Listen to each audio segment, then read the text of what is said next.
Ayan, nasa bare months na tayo. Ibig sabihin, parating na yung winter.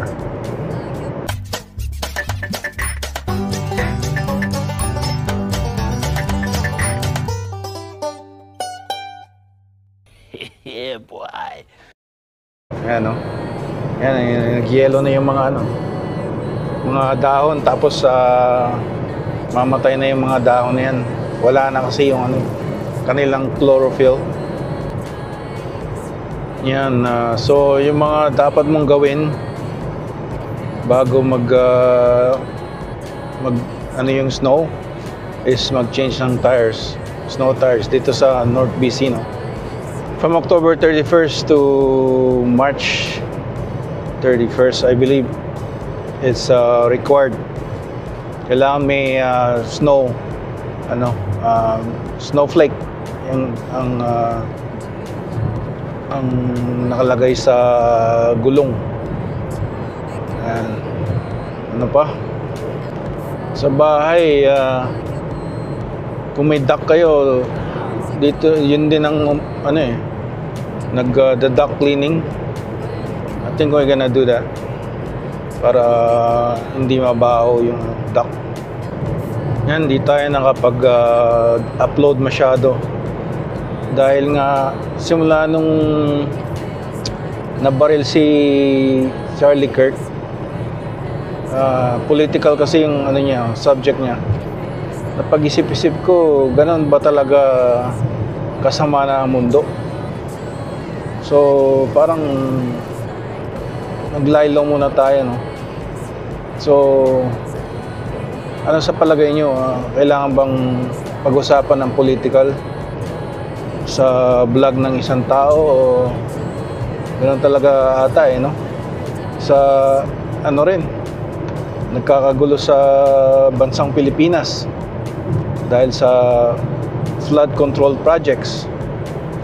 Yung kay Marcoleta, siya ang naglilid ng Blue Ribbon Committee, pinaalis siya dahil parang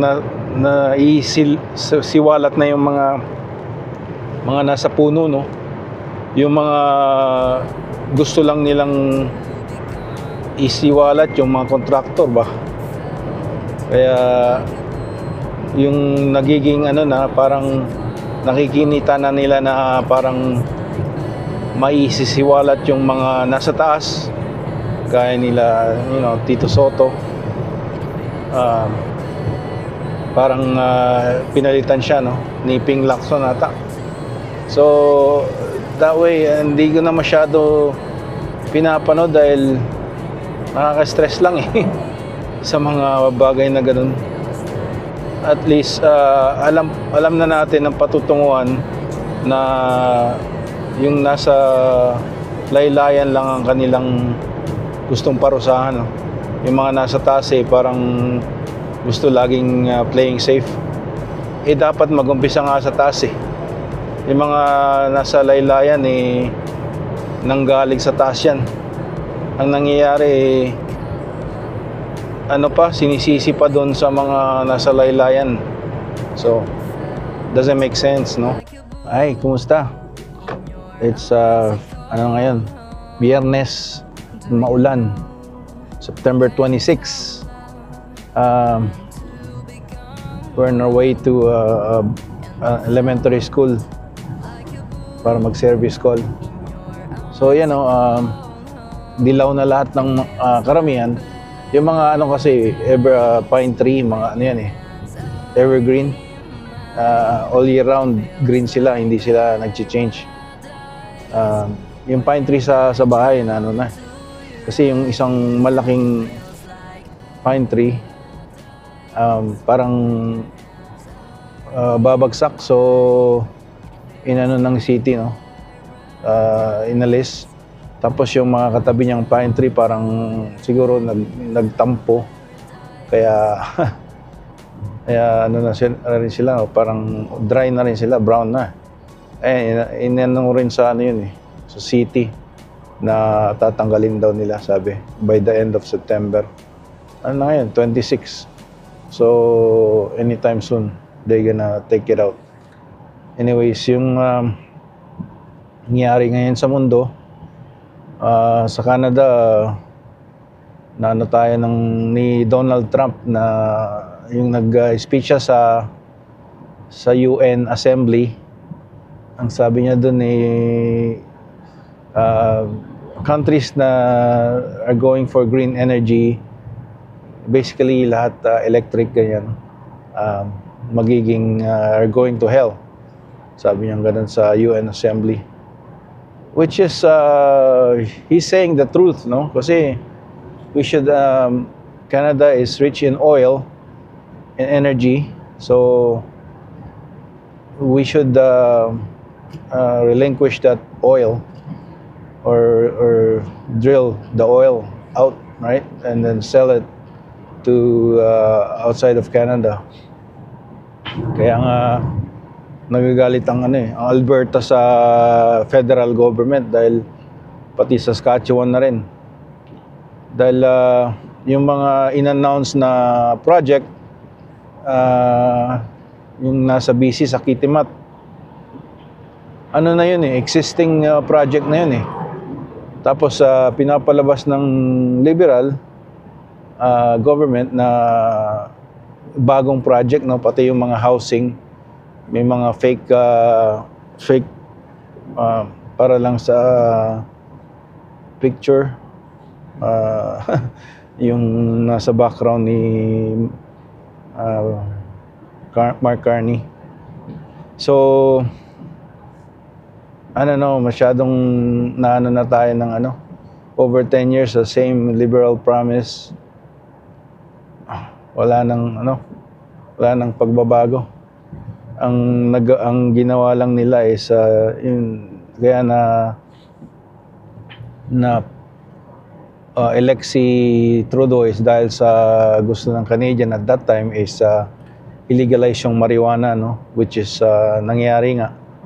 And then after nang na-legalize yung marijuana, it was downhill from there. Walang mga federal projects, puro bagkos naging inflammatory yung ating prices sa mga groceries.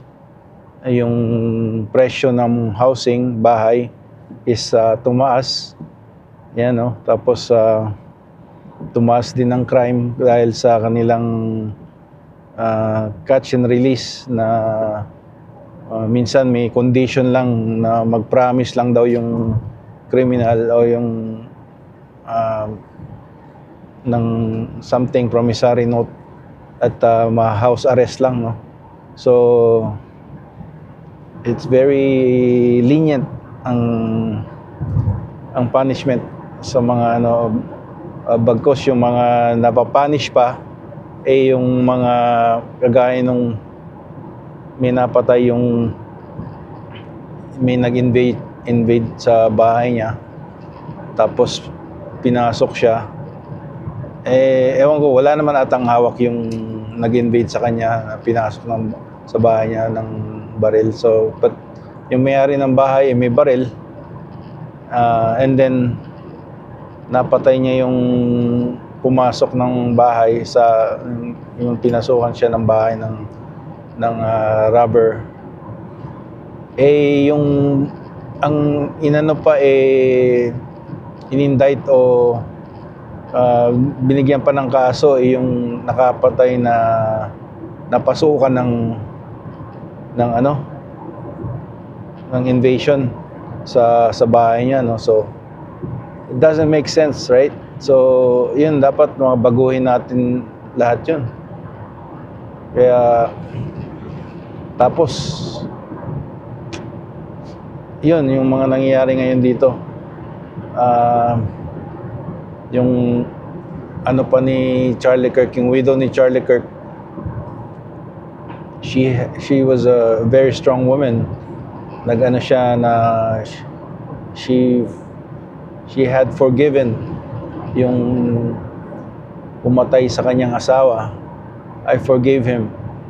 Parang yung sinabi ni Jesus, no, nung nasa cross si Jesus.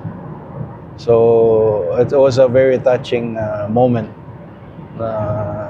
Napayak nga ako nun eh. Kaya nung pinanood ko yun eh. And you know, it's something that I guess pagka yung mga ganong klaseng tragedy pag nangyari, nagigising yung mga tao. Ang nangyari doon is marami na ang nagpupunta ng church after nang assassinate si Charlie Kirk. Marami nang nagbabasa ng Bible. So pagpatuloy natin ng kabutihan over sa kasamaan, ano. So we should start reading the Bible. Yan. I haven't read the Bible for such a long time, but we'll probably start again. It's just like we're physical being in a spiritual spirit, right? May physical tayo, it's just a vehicle, but spiritually yun forever, yung soul. So yung soul, kung saan mapunta man afterlife, ano yun, forever. Yan.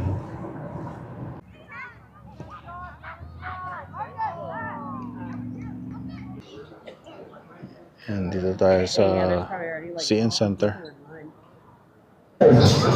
Tayo dito ng troopers na magawa sa Sabado night para maka-copyright. Super nice.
Because the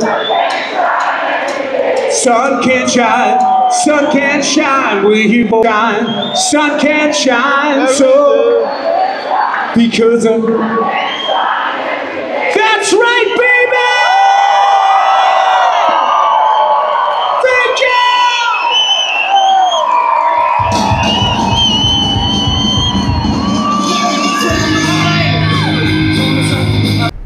Sunog na naman. Ito sa PG. Sarado yun, yung First Avenue. Yung bottling, recycling tipo ata. Ito ang Prince George. Diyan yung Nechako or Fraser River. No, Nechako River, tama. Ayan. Yelo na.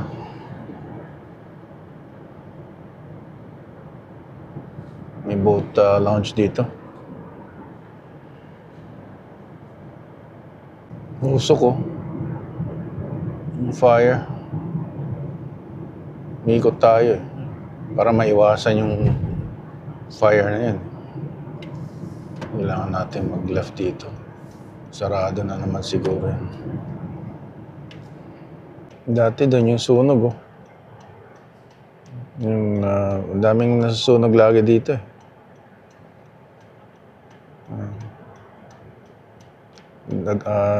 sabi nila mga homeless daw ang mga arsonist. Pero mga na-convict